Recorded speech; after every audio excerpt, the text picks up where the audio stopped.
পোনপ্ৰথমতে সকলোকে নমস্কাৰ।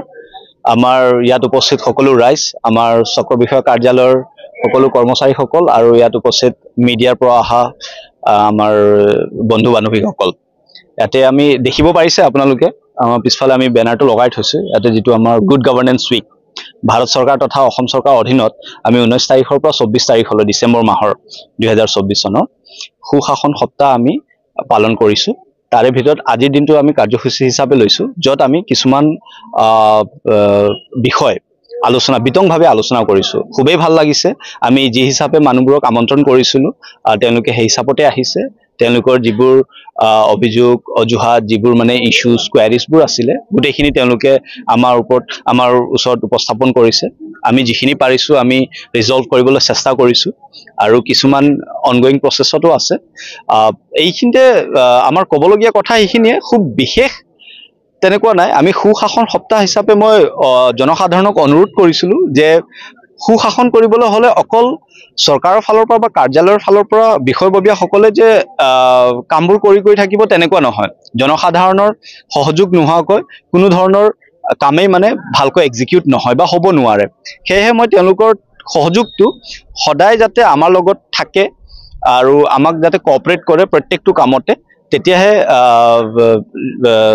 যাতে আমি নিজৰ কামবোৰ মানে ভালকৈ ইমপ্লিমেণ্ট আৰু এক্সিকিউট কৰিব পাৰো। চ' সেইখিনি অনুৰোধ কৰিলো আৰু তেওঁলোকেও মানে তেওঁলোকেও কৈছে যে আমি যিমানখিনি পাৰো চৰকাৰী বিষয়ববীয়াসকলৰ লগত সহযোগ কৰিম।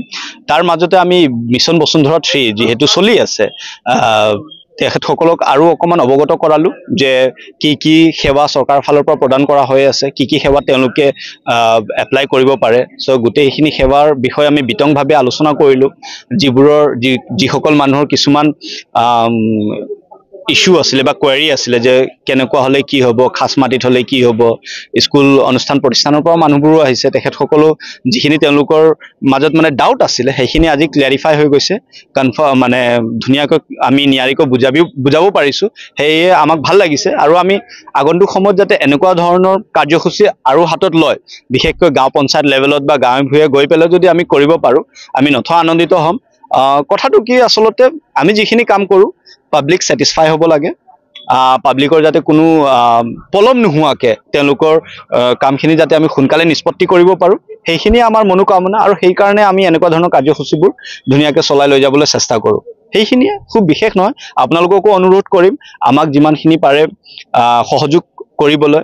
গাঁৱে ভূঞে ভিতৰীয় অঞ্চলত এই আজিৰ যিখিনি আমি কাৰ্যসূচী গ্ৰহণ কৰিলো এই কথাখিনি যাতে স্প্ৰেড কৰিব পাৰে, যাতে মানুহখিনিয়ে যিবোৰ বস্তু অৱগত নহয় তেওঁলোকে আহি পেলাই আমাৰ লগত যোগাযোগ কৰে, যিবোৰ তেওঁলোকৰ জানিবলগীয়া বস্তুখিনি থাকে। চ' সেইখিনি আমি যিমান সোনকালে ছাৰ্ভিচবোৰ ডেলিভাৰ কৰিব পাৰো আমাক ভাল লাগিব আৰু তেওঁলোকৰো যাতে সোনকালে কামবোৰ নিষ্পত্তি হৈ উঠে। এতিয়া 19 তাৰিখৰ পৰা 24 তাৰিখলৈ এইটো 2000 মানে ডিচেম্বৰ মাহৰ 2024 চন। হয়, বসুন্ধৰা 3ত আপোনাৰ চৰকাৰে টোটেল 8টা ছাৰ্ভিচ নতুনকৈ দি দিছে। লগতে সেই 8টা ছাৰ্ভিচৰ ভিতৰত এটা সেৱা হ'ল মিছন বসুন্ধৰা 2ত যিবোৰ সেৱা মানে ৰৈ আছিলে সেইবোৰ আকৌ পুনৰীক্ষণ কৰা, মানে আমি আকৌ ৰিএছেছ কৰিব পাৰিম। আৰু যিবোৰ কেছ মানে পেণ্ডিং হৈ আছিলে, চ' কিহৰ কাৰণে পেণ্ডিং হৈ আছিলে আমি আকৌ ৰি-এক্সামিন কৰি যদি আমি পাৰো সেইটোক আমি ৰিজল্ভ কৰিম। চ' মিছন বসুন্ধৰা 2ৰ কিছুমান মানে হেৰিবোৰ মিছন বসুন্ধৰা 3ত চলিব আৰু তাৰ বাহিৰে 7টা ছাৰ্ভিচ ইয়াতে হ'ব। কিন্তু সেই 7টা ছাৰ্ভিচৰ মানে বাকীকেইটা ছাৰ্ভিচ আমাৰ চাৰ্কলৰ লগত উপযোগ নহয়। কিয় নহয়? কাৰণ ইয়াতে যেনেকৈ ধৰক আপোনাৰ স্পেচিয়েল কাল্টিভেশ্যন, আমাৰ ৰাবাৰ কফি প্লান্টেশ্যনৰ ইয়াতে কোনো তেনেকুৱা ধৰণৰ নাই, বা আমাৰ ৰায়তী সতীয়ানৰ তেনেকুৱা ধৰণৰ কেছেছ নাই, বা ভূদান গ্ৰামদান নাই। চ' সেইবোৰ আমাৰ ইয়াতে উপযুক্ত নহয়। আমাৰ ইয়াতে বিশেষকৈ মই ইতিমধ্যে কৈছোৱে যে যিটো ৰিক্লাছিফিকেশ্যন শ্ৰেণী বিভাজনৰ কামটো আৰু নন জুৰিডিকেল এণ্টিটিজবিলাক মানে অনুষ্ঠান প্ৰতিষ্ঠানবোৰ, ছ'চিঅ' কালচাৰেল অনুষ্ঠান প্ৰতিষ্ঠানবোৰ, শিক্ষানুষ্ঠানবোৰ যিবোৰ চৰকাৰী মাটিত আছে তেওঁলোকক যাতে আমি পট্টাকৰণ দিব পাৰোঁ। সেইখিনি লগতে কৈ দিব পাৰোঁ, মই আকৌ বাৰে কৈ আছোঁ, VGR PGRৰ কথা কিন্তু আমি একেবাৰে উল্লেখ কৰা নাই। VGR PGR থকা অনুষ্ঠান প্ৰতিষ্ঠানবোৰ এতিয়া চৰকাৰে মানে চিন্তা কৰা নাই। যদি পিছলৈ কিবা কৰে আমি চাম সেইটো।